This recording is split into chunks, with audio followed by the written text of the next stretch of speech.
ओम गणेशाय नमः, गणेशाय नमः, गणेशाय नमः। भगवान श्री राम ने एक हाथ में माला और एक हाथ में भाला रखा, तो उनका शासन, कहने का मतलब है भारत में शासन अगले 5000 साल तक सही चलता रहा, कुछ प्रॉब्लम नहीं आई, कुछ समस्या नहीं है। ऐसे ही भगवान श्री कृष्ण ने भी एक हाथ में माला एक हाथ में भाला रखा, तो अगले 3-3,500 साल तक भारत सही तरीके से चलता रहा। उसके बाद सम्राट अशोक आए। सम्राट अशोक ने सबसे पहले तो एक हाथ में भाला रखा, भाला रखने के बाद एक हाथ में माला और एक हाथ में भाला रखा, भारत सही चलता रहा। लेकिन एक हाथ में माला और एक हाथ में भाला रखने के बाद उन्होंने भाला छोड़ दिया, फिर एक हाथ में सिर्फ माला रखा, भारत वहाँ से टूटना शुरू हो गया और आज तक भारत टूट रहा है, टूट रहा है, टूट रहा है। इसलिए मेरा कहने का मतलब है, एक हाथ में माला ही नहीं, एक हाथ में भाला भी चाहिए। इसलिए उत्तर प्रदेश के मुख्यमंत्री, आदरणीय यशस्वी मुख्यमंत्री श्री योगी आदित्यनाथ बोलते हैं कि शासन को चलाने के लिए, देश को चलाने के लिए एक हाथ में माला और एक हाथ में भाला जरूरी है, तभी देश चलेगा, राजनीति चलेगी और सब कुछ सही चलेगा। 1947 से लेकर भारत में कितने अत्याचार, अन्याय हुए जिसकी कोई सीमा नहीं। 1947, 1948, 1965, उसके बाद 1971, उसके बाद 1960 भी जोड़ लो, चाइना के साथ हुआ था भारत का, 1971 में पाकिस्तान के साथ हुआ। ऐसे ही 1984 में 1980s के दशक में खालिस्तान आंदोलन चलवाया, पाकिस्तान प्रायोजित था वो, लेकिन खालिस्तान आंदोलन दबा दिया गया और इंदिरा गांधी जी की उसकी मृत्यु हुई। प्रधानमंत्री, पूर्व प्रधानमंत्री थी, उनकी उसमें मृत्यु हो गई। उसके बाद वीपी सिंह की सरकार आई, तो 1989 और 90 में हिंदुओं का कश्मीर से पलायन हुआ और काफ़ी हिंदुओं का कत्ले आम मचा दिया गया, जिसमें काफ़ी हिंदुओं को भगा दिया कश्मीर से और उनको बेघर कर दिया और उन लोगों की एकदम लाचार, बेबस और एकदम दयनीय जिंदगी, बहुत बुरी अवस्था में उन लोगों को जीने के लिए मजबूर कर दिया और त्राहिमाम हो गए बेचारे। आज वो लोग कहीं जम्मू में पड़े हुए हैं, कहीं दिल्ली में पड़े हुए हैं, कोई गुजरात में है, कोई हिमाचल में है, कोई बेंगलोर में है, कोई कहीं कहीं पर भारत के विभिन्न इलाके में और विदेश में भी भाग गए कुछ लोग, ठीक है। जैसे अनुपम खेर भी उसमें से एक, लेकिन उनका परिवार पहले आ गया था, वहाँ से निकल गया था। तो ऐसे कश्मीरी लोगों का पलायन हुआ 1989 और 1990 में। उसके बाद 93 में दाऊद इब्राहिम मुंबई के अंदर जो गैंग चलाता था, और 93 में उसने हिंदू मुसलमान का रायोट्स करवा के वहाँ पर बम ब्लास्ट करवा दिया मुंबई के अंदर, और काफ़ी लोग मारे गए और वो आदमी भाग जाता है दुबई के थ्रू, वो पाकिस्तान में भाग जाता है, ठीक है। और आज तक मतलब भगोड़ा है, पाकिस्तान में पड़ा हुआ है। पहले तो कुछ समय पहले ऐसी सूचना आई थी, ऐसा पता चला था कि वो आदमी मर गया, लेकिन फिर कुछ ऐसा पता चला कि वो अभी जिंदा है, पता नहीं जिंदा है मर गया है, लेकिन अभी वो मर भी गया तो पाकिस्तान में मर गया, जिंदा है तो अभी पाकिस्तान में है वो आदमी। तो ऐसे करके दाऊद इब्राहिम के बारे में बताया गया। उसके बाद जो है 1999 में कारगिल वार हो गया। कारगिल के अंदर हमारे काफ़ी सैनिक शहीद हो गए। उस लोगों ने, पाकिस्तान ने जमीन हथियाने के लिए वो कार्य किया, क्योंकि सर्दी के समय में वहाँ पर ना तो भारतीय फौज जाती है और ना तो पाकिस्तानी फौज जाती थी, ऐसा एक संधि था। लेकिन 1999 में धोखेबाजी की, पाकिस्तान ने धोखेबाजी की और भारतीय सेना जैसे ही सर्दी के मौसम में वापस आ गई, वहाँ पर थी नहीं, तो पाकिस्तान ने वहाँ पर उसको ऑक्यूपाई कर लिया, कैप्चर कर लिया उस जगह को। फिर भारत को मजबूरन कारगिल की लड़ाई लड़नी पड़ी। उस टाइम पर प्रधानमंत्री थे श्रीमान अटल बिहारी वाजपेयी, उन्होंने अच्छी तरह टैकल किया और वो कारगिल की लड़ाई हम फिर वापस जीत गए और कारगिल की जो टाइगर हिल है उसको हमने वापस ऑक्यूपाई कर लिया। तो ऐसे कारनामे हैं। उसके बाद 99 में ही दिसंबर में हमारा प्लेन हाईजैक होता है। प्लेन हाईजैक होता है, उसको कंधार के अंदर रख दिया जाता है और उसके अंदर कुछ पैसेंजर्स की हत्या कर दी जाती है। मौलाना मसूद अजहर जो है भारत की जेल में बंद था, उसको छुड़वाने के लिए ये पूरा प्लान बनाया गया था। तो मौलाना मसूद अजहर को लोग छुड़वा लेते हैं और उसके बाद काफ़ी पैसे भी ले लेते हैं वो लोग। कुछ लोगों ने ऐसी डिमांड रखी थी और हम लोगों को वो अपने यात्री छुड़वाने के लिए जहाज में बैठे हुए कंधार के अंदर उसको छुड़वाने के लिए हम लोगों को उन लोगों की डिमांड माननी पड़ती है और मौलाना मसूद अजहर को छोड़ देते हैं। और कितने $1 मिलियन उनको पैसे भी देते हैं हम। तो ऐसी ऐसी घटनाएं हुई भारत के अंदर। ये 1999 में हुआ। उसके बाद 1999 के बाद भारत के अंदर काफी कश्मीर के अंदर फिर वापस आत्मघाती हमले होते रहे। उसके बाद भारत के अलग अलग राज्यों में काफी शहरों में, जैसे सबसे पहले तो 2001 में संसद पे हमला किया। उस टाइम पर अटल बिहारी वाजपेयी जी की सरकार थी, तो उन्होंने उस टाइम पर अच्छी तरह टैकल किया और सेना को मूवमेंट करवा दिया था और पाकिस्तान को काफ़ी अच्छी तरह डरा दिया था संसद के ऊपर हमले के टाइम पर। और उसी के बाद डेनियल पॉल को, अमेरिकन पत्रकार थे, उसको ये लोग मार देते पाकिस्तान के अंदर, अलकायदा वाले लोग। तो डेनियल पॉल की हत्या कर देते हैं। उसके बाद 2005 से लेकर 2014 के बीच में भारत के कई शहरों में हमले हुए, बम ब्लास्ट किए गए पाकिस्तान द्वारा। उसमें पाकिस्तान डायरेक्टली और इनडायरेक्टली शामिल ही था, सबको पता है, ठीक है। लेकिन उसके पूरे के पूरे तार पाकिस्तान से जुड़ रहे थे। पाकिस्तान काफी हरकतें कर रहा था। उसके बाद ट्रेनों में हमले करवाए।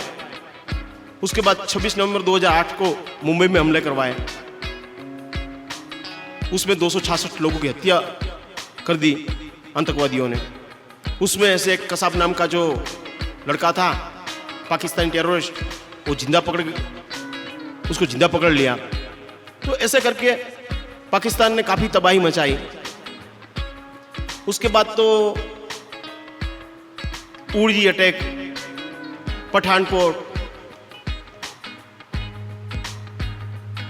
पुलवामा, पहलगांव, पता नहीं कितने कितने अटैक किए और भारत के कई शहरों में बम ब्लास्ट करवाए।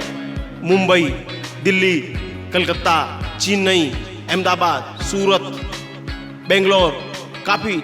उसके बाद नॉर्थ ईस्ट के अंदर भी काफ़ी जगहों पर, काफ़ी राज्यों में, मणिपुर, मिजोरम, नागालैंड, अरुणाचल, वहाँ पर भी इस लोगों ने ब्लास्ट करवाए और माओवाद फैलाया और इनको समर्थन दिया। तो भारत में ये सभी चीज़ें काफ़ी समय से चली आ रही है।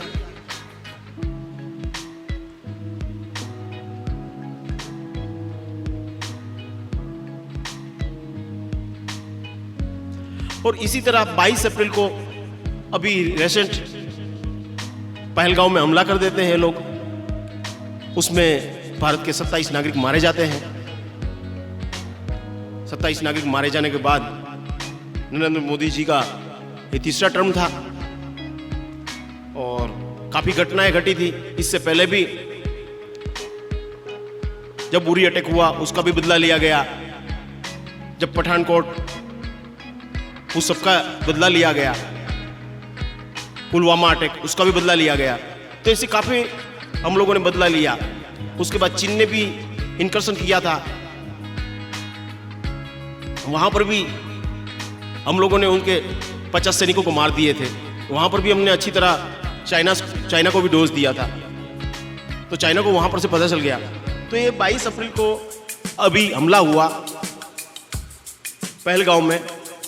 टूरिस्ट, जो भारत के जो टूरिस्ट वहां पर घूमने के लिए गए थे, उन लोगों को मौत के घाट उतार दिए गए। किसी किसी लोगों की पत्नियां थी, उनकी पत्नियों के सामने उनके पति को मार दिया गया। और वो तो ठीक है, उन लोगों के पैंट खोल के, उनके लिंग चेक करके उनको मारा गया, धर्म के नाम पे मारा गया। और बोला गया कि यदि आपको कलमा पढ़ना आता है तो हिंदू लोग है वो कहाँ पर कलमा पढ़ना जानते हैं? तो उन लोगों को जो कलमा पढ़ना नहीं जानते थे, उन लोगों को वहाँ पर मौत के घाट उतार दिया गया। और एक घटना घटने के बाद भारत के अंदर, पूरे भारत के अंदर पूरा रोष और आक्रोश फैल गया। और ये रोष और आक्रोश फैल गया, बहुत जबरदस्त तरीके से फैल गया। भारत का एक बच्चा बदला लेने की जिद पे उतर गया था। चाहे वो बच्चा हो, जवान हो, बुजुर्ग हो, महिला हो, मजदूर हो, कोई भी हो, या कोई अधिकारी हो, कोई भी। और सरकार भी एकदम से बदला लेने के लिए आतुर थी। और भारत का चाहे सरकार हो, सामाजिक संस्थाएं हो, कोई भी हो, किसी भी प्रकार कोई भी क्षेत्र के लोग हो, वो बदले की मांग कर रहे थे। इसी के चलते भारत सरकार ने 7 मई को पाकिस्तान ऑक्यूपाइड कश्मीर के अंदर हमला किया। लेकिन ये भारत के अंदर से रहते हुए हम लोगों ने मिसाइल से हमला किया। ये मिसाइल अटैक किया भारत ने। और ये मिसाइल अटैक ऐसा था, 25 मिनट के अंदर कम से कम हम लोगों ने 100 आतंकवादियों को मार गिराया। और ये हमला 9 जगहों पर भारत ने हमला किया था, 9 जगहों पर। तो ऐसे करके हम लोगों ने 7 मई की रात को उनके 9 लॉन्च पैड को धराशायी कर दिए, ध्वस्त कर दिए, नेस्त नाबूद कर दिए, जमीन में गाड़ दिए, राम नाम सत्य कर दिया। उसके बाद ये लड़ाई 7 मई 2025 के बाद उन लोगों ने रिटेल ड्रोन अटैक किए भारत के काफी जगह पर। लेकिन उसको अपने S-400 सिस्टम से उसको हवा में ही उनके ड्रोन हमले और मिसाइल हमलों को, या तो प्लेन अटैक को भारत ने जो है हवाई पट्टी में ही मार गिराया। उससे भारत को कोई नुकसान हुआ नहीं। इसके जवाब में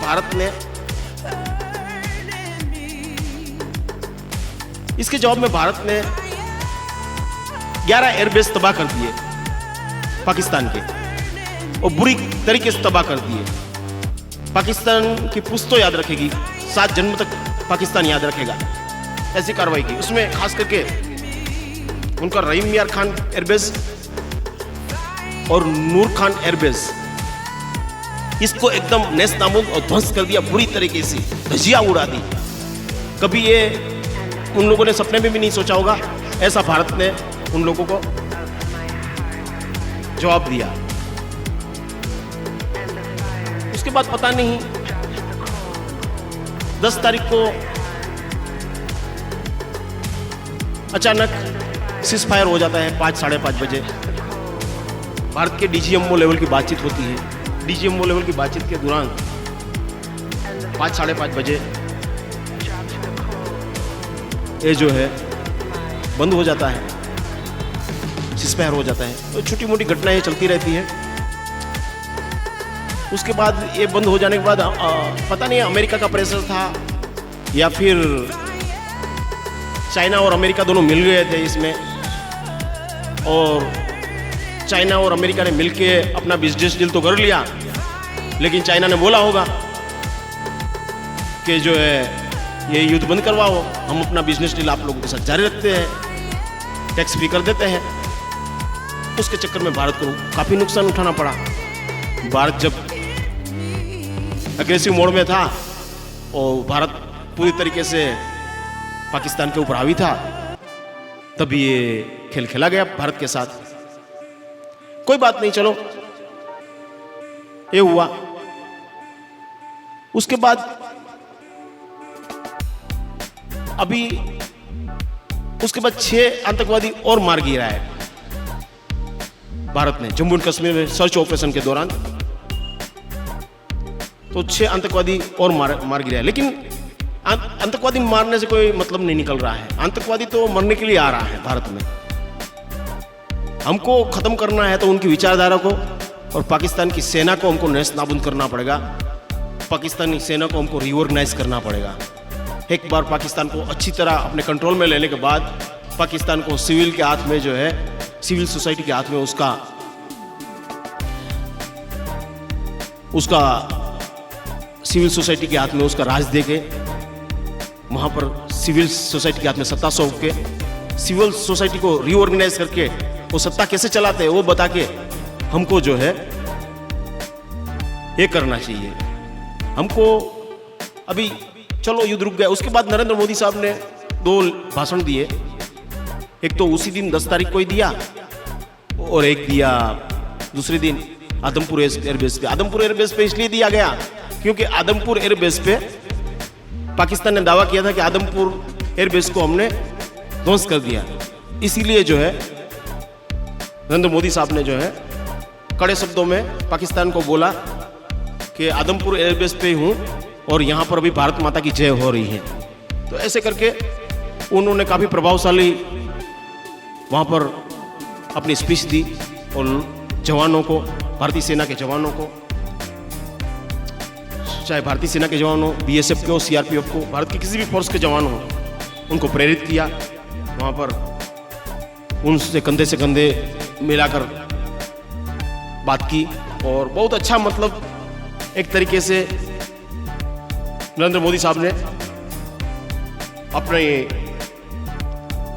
एक पॉलिटिकल लीडरशिप का परिचय दिया और उन्होंने सख्त शब्दों में पाकिस्तान को बताया और पूरे विश्व समुदाय को बताया कि आप लोग जो है भारत को ब्लैकमेल करते हो कि हम एटॉमिक पावर है। तो वो बोला कि वो धमकी वगैरह भूल जाओ, हम उससे डरते नहीं, हम उस चीज़ से डरते नहीं। और आप यदि एटॉमिक पावर हो, कुछ भी हो, हम फिर भी आपने यदि हमारे एक भी नागरिक को मारा है या हमारे एक भी नागरिक के ऊपर कुछ भी किया है तो हम आपको छोड़ेंगे नहीं, हम आपको नेस्त नाबूद कर देंगे, धराशायी कर देंगे। और वो भी बोला आप बिजनेस वगैरह भी आप हम लोगों को डराओ मत, बिजनेस हमारा होता रहेगा, हम अपनी ज़रूरियात अपने आप पूरी कर सकते हैं। ऐसी ऐसी कई बातें उन्होंने बोली। उसके बाद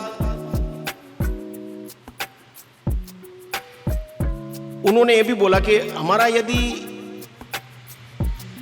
एक नागरिक जो भारत का है, एक नागरिक की एक भारत के नागरिक की जान जो है बहुत कीमती है, उसके लिए हम कितनी भी हद तक जा सकते हैं, कितनी भी हद तक हम गुजर सकते हैं।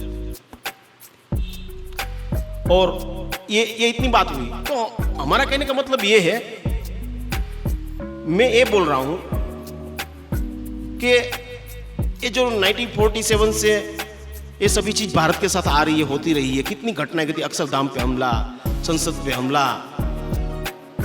उसके बाद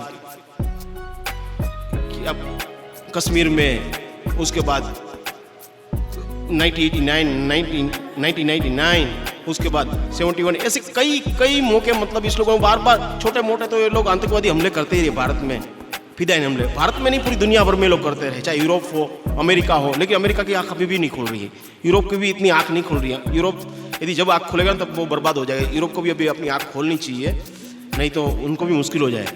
और अमेरिका, अभी मैं ये भी देख रहा हूँ कि अमेरिका अभी सीरिया जैसे आतंकवादी जो देश था एकदम, जिसने विश्व को बहुत आतंकवाद का एकदम घिनौना चेहरा दिखाया, उसके साथ अभी ये लोग डीलिंग कर रहे हैं। और तुर्की को कुछ हथियार वगैरह की डील हुई है, मिसाइल्स वगैरह की अमेरिका के साथ। खैर वो तो उनका अपना है, वो कुछ भी कर सके किसके साथ भी। लेकिन कहने का मतलब ये है, ट्रम्प साहब को तो कहने का मेरा मतलब यही है कि ट्रम्प साहब जी आप सब कुछ ठीक कर रहे हो, कोई बात नहीं, लेकिन आप सिर्फ एक व्यापारी नहीं हो, व्यापारी से आप अमेरिका के राष्ट्रपति नहीं बने हो। आपका और भी कोई दायित्व है। आपको अपने एक जनता के बारे में, आपको एक नागरिक, अपने अमेरिका के एक नागरिक के बारे में सोचना है। आपको और तो कोई देश नहीं बताएगा, लेकिन आपको अपने एक नागरिक की रक्षा सुरक्षा के लिए भी आपको सोचना है। आप अभी तो उन लोगों से डीलिंग कर रहे हो, उनके साथ बिजनेस कर रहे हो, लेकिन आप अपने पैरों पे कुल्हाड़ी मार रहे हो। आपको आने वाले टाइम में अमेरिका को भी मुश्किल हो जाएगा। आप करो, कोई बात नहीं, कोई दिक्कत नहीं, भारत कुछ नहीं बोलेगा, दुनिया के कोई भी देश, क्योंकि अभी आप ताकतवर हो, ठीक है, आप कुछ भी करो, लेकिन आप सोचो आप क्या कर रहे हो क्या नहीं। बाकी आप बहुत बड़े इंसान हो और अमेरिका के प्रेसिडेंट हो, वो आपकी मर्जी है, आप जैसे सोचो। लेकिन आप एक बात, सिर्फ ये बात रखो, आप एक बिजनेसमैन नहीं हो, आप एक ऐसी सत्ता जो अमेरिका की, जो पूरे विश्व में जिसका अभी नाम है, उसके आप एक राष्ट्रपति हो, और आपको अपने एक नागरिक के बारे में सोचना चाहिए, आपके नागरिक की सुरक्षा के बारे में सोचने, आपके पास्ट के बारे में सोचना चाहिए, आपके वर्तमान के बारे में सोचना चाहिए, और आपको अपने अमेरिका के भविष्य के बारे में सोचना चाहिए कि यदि मैं ये काम करता हूँ तो अमेरिका को कितना फायदा और नुकसान हो रहा है। वो बात सोच समझ, तर्क लगा के, सोच समझ के, विचार करके ये सब कुछ काम कीजिए, ठीक है। और जैसे अभी 1947 से सब कुछ काम हो रहा है भारत में, इतने मतलब हमले हो रहे हैं, बम ब्लास्ट हो रहे हैं, सब कुछ हो रहे हैं। तो कुछ एक इस्लामिक कंट्री, सऊदी अरेबिया है, कतर है, ईरान है, ठीक है, तुर्की है, उसके बाद अजरबैजान है। खैर अजरबैजान और तुर्की ने तो इस युद्ध में भाग भी लिया पाकिस्तान की तरफ से, पाकिस्तान को हथियार भी दिए, मिसाइल्स भी दिए, ड्रोन भी दिए, लेकिन सऊदी अरेबिया और कतर और बाकी जो इस्लामिक कंट्रीज हैं, अभी जैसे भारत के ऊपर जब ये सब कुछ अटैक हो रहे थे, इतने हमले हो रहे थे, भारत के साथ अन्याय हो रहा था,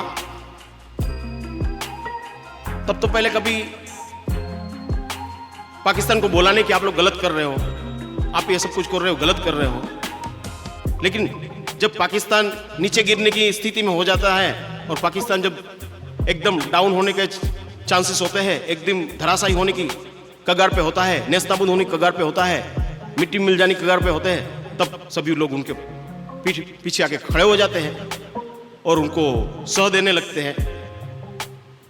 तो क्यों? जब भारत सरकार से भी ये है कि जब हमारे साथ जब ये लोग ऐसा कर रहे हैं, जब हमारे साथ ऐसा कर रहे हैं, और जब हमारे को जब नुकसान ज्यादा हो जाता है, तब तो ये लोग, ये जो भी देश है, चाहे अमेरिका हो, चाइना हो, कोई भी हो, जब ये लोग इनकी पीठ के पीछे आके खड़े हो जाते हैं और भारत को बोलते हैं युद्ध रोक दो, ठीक है, जब भारत हावी होता है और जब भारत जीतने वाला होता है, चाहे आप 1948 ले लो, 1947 ले लो, उसके बाद 1950 तक ये चलता रहा संघर्ष, उसके बाद आप 1965 ले लो, 71 ले लो, 99 ले लो, जब भी भारत अभी इसमें भी ऐसा ही किया, 2001 में भी ऐसा ही किया, पहलगाम हमले जो हुआ उसमें भी मतलब यही काम किया। तो क्यों जब हम लोग जब जीतने वाले होते हैं तब आप लोग ऐसा करते हो? और यदि इसी परिस्थिति में यदि पाकिस्तान भारत को परास्त करने वाला होता और भारत में धराशायी हो जाता, भारत नेस्तनाबूद हो जाता, भारत मिट्टी में मिल जाता, भारत गड्ढे में मिल जाता, भारत खत्म हो जाता, तब कोई पाकिस्तान को बोलता कि भाई आप युद्ध बंद करो, ठीक है, तब भारत की पीठ के पीछे कोई खड़ा हो जाता, अमेरिका खड़ा हो जाता, या इस्लामिक कोई कंट्री भारत की पीठ के पीछे खड़े हो जाते और भारत को बोलते नहीं। जब आप भारत के साथ आप जब नहीं खड़े होते, ऐसे समय पे आप जब भारत के साथ नहीं खड़े होते, तो आप पाकिस्तान के साथ क्यों खड़े हो रहे हो? मेरे कहने का मतलब ये है। उसके बाद अचानक से मतलब ये जैसे ही मतलब ये खत्म होता है, ये डील खत्म होता है, जैसे ये युद्ध का सीज़फायर होता है, वैसे ही अमेरिका और चाइना की डील हुई, बिजनेस ट्रेड वार खत्म हो जाता है अचानक से। क्या इसका जोगानुजोग है? उसके बाद सऊदी अरेबिया और कतार जो है इसके साथ बिजनेस डीलिंग के लिए आ जाते हैं अमेरिका के साथ। उसके बाद सीरिया जो एकदम आतंकवादी देश है, उसके साथ जो है अमेरिका आतंकवादी जो उसने 5 साल अपनी जेल में रखा था अमेरिका ने बंद, उस आदमी के साथ वापस डील कर लेते हैं मिसाइल वगैरह बेचने के लिए, हथियार बेचने के लिए, और जो भी है। तो क्या है, अमेरिका कहाँ जा रहा है, क्या कर रहा है? तो भारत देश को सोचना है कि हमको क्या करना है। मैं भारत सरकार को यह कहना चाहता हूँ, भारत के प्रधानमंत्री हो, भारत के मंत्रालय हो, और भारत की सिविल सोसाइटी और भारत की चाहे फोर्सेस हो, सबको ये बोलना चाहता हूँ, पहले भारत को तो जो है अपने कल्चर के देश, भारत की संस्कृति के देश है, जैसे नेपाल हुआ, भूटान हुआ, म्यांमार हुआ, थाईलैंड हुआ, फिलीपाइंस हुआ, साउथ कोरिया हुआ, नॉर्थ कोरिया हुआ, उसके बाद जापान हुआ, वियतनाम हुआ, ताइवान हुआ, चाइना भी है, लेकिन चाइना सेल्फिश है, ठीक है, चाइना सेल्फिश कंट्री है, तो चाइना को छोड़ दो एक तरफ, चाइना अपने आप बाद में आएगा, ठीक है, क्योंकि यदि भारत यदि इस्लामिक कंट्री बनता है in future course of action तो सबसे पहले चाइना को प्रॉब्लम होगा। चाइना ये मत अभी चपड़ करके चाइना को प्रॉब्लम नहीं होगा, चाइना को भी बड़ा प्रॉब्लम होगा। तो कहने का मतलब ये है कि यहाँ पर जो है भारत को, जैसे यूरोपियन यूनियन ने अपना जो क्रिश्चियन कंट्री है यूरोपियन यूनियन, चलो वो यूरोप के देश है और क्रिश्चियन भी है, तो उन्होंने एक अपना यूनियन बनाकर रखा है। उसके बाद इस्लामिक कोऑपरेशन है, उन्होंने भी मतलब एक अपना एक यूनाइटेड बनाया हुआ है, ठीक है, अपना संगठन बनाया हुआ है। तो भारत को भी अपनी जो संस्कृति से जो मिलते जुलते देश है, जो भारत की संस्कृति से निकले हुए देश है, और कभी भारत के साथ ही मतलब भारत का आना जाना और सब कुछ वहाँ पर फ्री था, तो इस देशों के साथ भारत को जो है संगठित करना चाहिए, और संगठित करना चाहिए और तत्काल प्रभाव से करना चाहिए। क्योंकि हम ऐसे तो अकेले ही है, भारत को जो कुछ भी करना है अकेले ही करना है, लेकिन फिर भी हमको अपना संगठन बनाना चाहिए। संगठन नहीं बनाएंगे तो भारत को तकलीफ होगा। जैसे आज जो दुनिया इस्लामिक कंट्री जो पाकिस्तान के साथ मिल गए हैं, उसके पीठ पीछे खड़े हो गए इस युद्ध में। जब जीतने की कगार पे भारत जीती गया था और भारत उसको अच्छी तरह डोज देने वाला था, डोज तो 50-60% तो दे ही दिया था, लेकिन कुछ अच्छी तरह मतलब ज़्यादा डोज देने वाला, नेस्तबंद कर देने वाला था, मीटिंग मिलने देने वाला था पाकिस्तान को, ठीक है, उनका इतिहास और भूगोल ही खत्म कर देने वाला था। तब जाके मतलब अचानक ये हो रहा है, तो हमको मतलब इस चीज़ को भारत को समझना है, सोचना है। तो हमको क्या करना चाहिए? हमको सबसे पहले तो जो है हमारा ये संगठन खड़ा करना चाहिए। हमारी कल्चर्स के जो Japan, Myanmar, Thailand, Burma, Nepal, Bhutan, Sri Lanka, Philippines,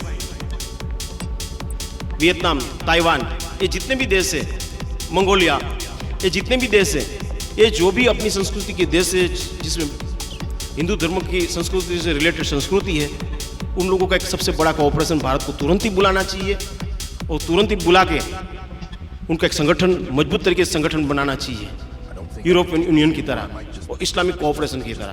तब जाके भारत के लिए 50-60% मामला ठीक होगा। नहीं तो भारत अकेला ही ऐसे लड़ता रहेगा, भारत को कोई साथ देगा नहीं, और भारत की लोग डेमोग्राफी बदल देंगे, चाहे कैसी भी सरकार आए, कितनी भी ताकत वाली सरकार आए।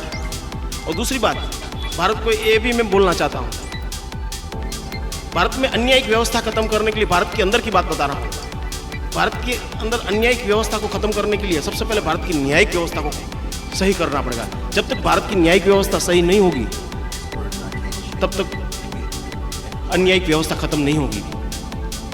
उसके बाद दूसरी बात भी बोलना चाहता हूँ भारत सरकार से। भारत सरकार को 1 नेशन 1 पॉलिसी कोड लागू करना पड़ेगा। जब तक भारत में पुलिस व्यवस्था में सुधार नहीं आएगा, तब तक भारत की डेमोग्राफी चेंज होती रहेगी, पुलिस लेवल पे और ये लेवल पे भ्रष्टाचार होता रहेगा। जब तक ये भ्रष्टाचार, पुलिस भ्रष्टाचार खत्म नहीं होगा भारत में, और जब तक 1 नेशन 1 पुलिस कोड लागू नहीं होगा, तब तक भारत को बहुत भुगतना पड़ेगा। इसलिए मैं बोल रहा हूँ बार बार कि भारत को जो है अपनी न्यायिक व्यवस्था में, अपनी पुलिस व्यवस्था में एकदम धरखम फेरफार लाने पड़ेंगे, बदलाव लाने पड़ेंगे, और इसको चेंज करना पड़ेगा। नहीं तो भारत की डेमोग्राफी अपने आप बदलती रहेगी। और दूसरी बात, भारत को अपनी जासूसी व्यवस्था भी और टाइट करनी पड़ेगी, और इसको जो है ज़्यादा एक्टिव करना पड़ेगा। नहीं तो भारत ऐसे पिसता रहेगा। 2300 साल से आ रही है पराकाष्ठा। अशोक के बाद शुरू हो गया, अशोक के बाद भारत टूटना शुरू हो गया। उसके बाद टूटता रहा। भारत आज के दिन में भारत का एक छोटा सा टुकड़ा ही बचा है, ठीक है। और इसके पीछे भी इस्लामिक वर्ल्ड लगा हुआ है कि भारत इस्लामिक बन जाए। तो क्या हम अपना धर्म छोड़ दें? हम अपनी इतनी जगह जो बची हुई है, और भारत में 1947 में बंटवारा हुआ, धर्म के नाम पे। जब धर्म के नाम पे बंटवारा हुआ तो महात्मा गांधी और जवाहरलाल नेहरू ने यहां पर क्यों फिर किसी एक ही धर्म को नहीं रखा, और पाकिस्तान में क्यों एक ही धर्म को नहीं रखा? जबकि Sardar Vallabh Bhai Patel, Subhash Chandra Bose, doctor B R Ambedkar, Veer Savarkar, इस लोगों ने बोला था कि भारत से जब तक एक एक मुस्लिम पाकिस्तान में नहीं चला जाता और पाकिस्तान से जब तक एक एक हिंदू भारत में वापस नहीं आ जाता, तब तक भारत का बंटवारा अधूरा है। तो ये समस्या है महात्मा गांधी की वजह से आज भारत में पनपी।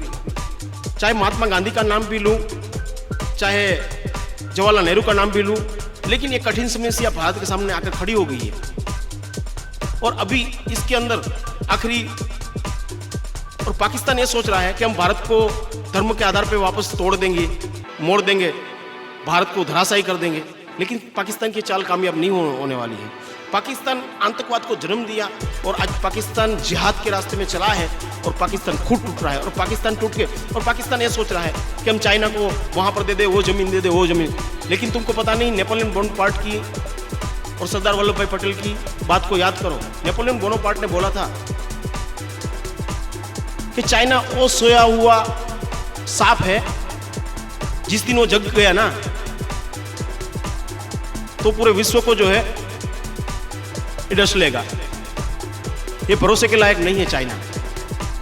आप याद करो ना नेपोलियन बोनापार्ट की वो बात। उसके बाद सरदार वल्लभ भाई पटेल ने भी बोला था जवाहरलाल नेहरू के, नेहरू तू चाइना के ऊपर भरोसा मत कर,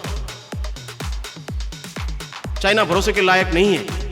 लेकिन फिर भी जवाहरलाल नेहरू चाइना में गए, हिंदी चीनी भाई भाई करके, और पीछे से चाइना ने 1962 में हमला कर दिया।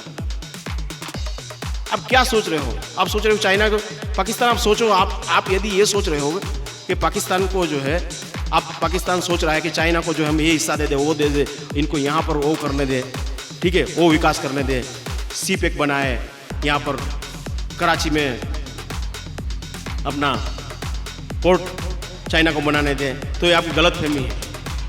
आपको भी एक दिन चाइना खा जाएगा, उस दिन आपको भारत की मदद लेनी पड़ेगी। पाकिस्तान ये याद रखना, ठीक है।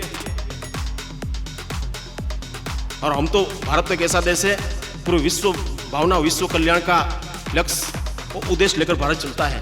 भारत किसी का बुरा तब तक नहीं करता जब तक भारत का कोई बुरा करने के लिए आता नहीं। भारत ने आखिरी 5-5.5 हजार साल में कभी किसी देश के ऊपर हमला नहीं किया है। भारत का इतिहास देखो, ठीक है।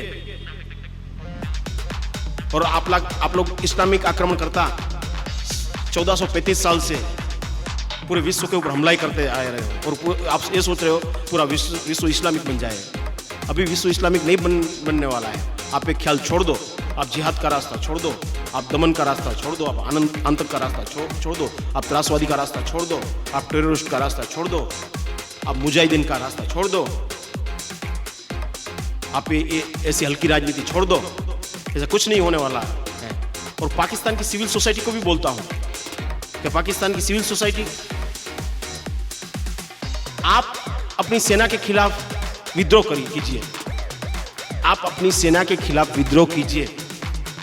आपकी सेना जो ये सोच रही है कि हमसे ऊपर कोई नहीं है, कोई भी सेना, कोई भी पुलिस, कोई भी फोर्स किसी भी देश की, उसकी सिविल सोसाइटी की रक्षा सुरक्षा के लिए होती है, ना कि वो उस फोर्स अपनी रक्षा सुरक्षा के लिए वो सिविल सोसाइटी होती है।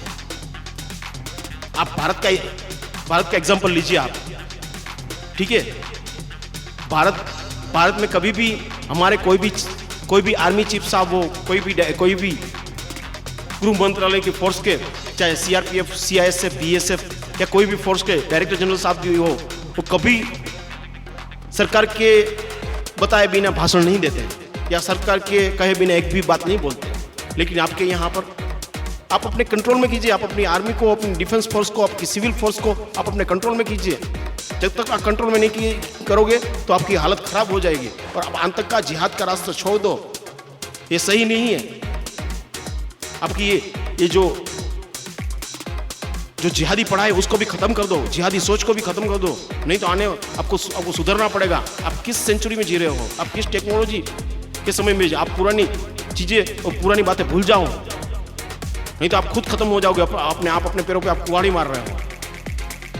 ठीक है, यहाँ पर कुछ मतलब ज़्यादा होने वाला नहीं है। और भारत सरकार को जो है मैं आखिरी में बताना चाहता हूँ, भारत सरकार को जो है मैं आखिरी में बताना चाहता हूँ कि आप जो है अपनी न्यायिक व्यवस्था में सुधार लाए और पुलिस व्यवस्था में सुधार लाए और अपनी जासूसी संस्था को और मजबूत कीजिए।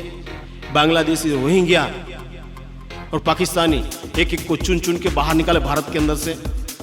जब तक इसको भारत के अंदर से बाहर नहीं निकालोगे तो भारत की जो जनता है, चाहे वो मुस्लिम हो, हिंदू हो, पारसी हो, सिख हो, कोई भी हो,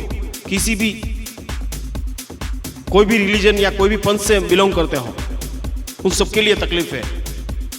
ठीक है, और भारत हमेशा ये सोचता है, विश्व कल्याण की भावना लेकर चलता है, वसुधैव कुटुंबकम की भावना लेकर चलता है।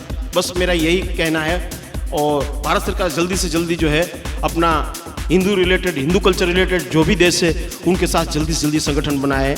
इतना बस मेरा जो है कहने का तात्पर्य है और कहने की रिक्वेस्ट है। हमारे कितने राजा हो गए, हमारे कितने राजाओं ने इन लड़ाई लड़ी, चाहे वो चंद्रगुप्त मौर्य हो, उसके बाद पृथ्वीराज राजा जयपाल सिंह हो, उसके बाद उनके बेटे आनंदपाल सिंह जी हो अफगानिस्तान के, उसके बाद पृथ्वीराज सिंह चौहान हो दिल्ली के बादशाह, उसके बाद महाराणा प्रताप हो, उसके बाद हमारे छत्रपति शिवाजी महाराज हो, उसके बाद बालाजी राज पेशवा हो, उसके बाद पंजाब के राजा रंजीत सिंह हो, उसके बाद हमारे कई राजा महाराजा, उसके बाद हमारा 1857 में भी उपलब्ध हुआ।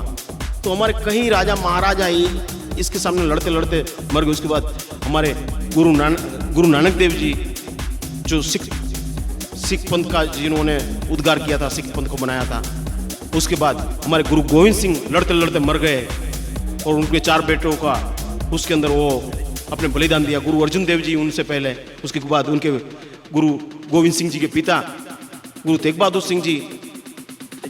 तो ये हमारे बहुत, तो इसीलिए मैं बोल रहा हूँ कि ये सब कुछ जो है हमको ख़त्म करना पड़ेगा, इसको रोकना पड़ेगा और हमको अपनी व्यवस्था में सुधार लाना पड़ेगा। गुरु गोविंद सिंह की जय हो, अग्निदेव की जय हो, महावीर स्वामी की जय हो, बुद्ध भगवान की जय हो। जय श्री कृष्ण, जय श्री राम, हर हर महादेव, हर। जय हिंद, वंदे मातरम, भारत माता की जय। जय श्री राम।